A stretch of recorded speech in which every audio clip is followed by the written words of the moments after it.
பார்த்துருப்பாங்க. அட அப்படியெல்லாம் இல்லைங்க, உங்களை பற்றி தான் ஸ்பெசிஃபிக்காக சொல்கிறாரு, குறிப்பிட்டு சொல்கிறாரு ஆண்டவர். நீ அழகான அலங்காரமான கிரீடமாக இருக்க பாருங்க. நம்மளை அப்படி தான் ஆண்டவர் பார்க்குறாரு. இந்த உலகத்தில் எல்லாரும் குறை சொல்லலாம், குற்றம் சொல்லலாம், உங்ககிட்ட இது தப்பு அது தப்பு சரியில்லை, உனக்கு சரியான ஞானம் இல்லை, உனக்கு புத்திசாலியாக இல்லை, உன்னுடைய காரியங்களை எல்லாம் உன்னால் சரியாக செய்ய முடியல என்று சொல்லி ஏகப்பட்ட குறைகளை நம்ம கீழே போட்டு மிதித்து நம்மை தூளும் சாம்பலுமாக இருக்கிறேன்னு சொன்ன மாதிரி நம்மளை தூளும் சாம்பலுமாக ஆக்குறதுக்கான எல்லா வழியையும் செய்வாங்க.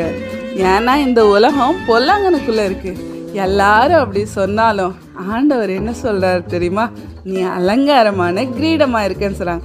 என் பிரியமே நீ ரூபவதி, உன்னில் பழுதொன்றுமில்லை, அப்படி தான் சொல்கிறார்.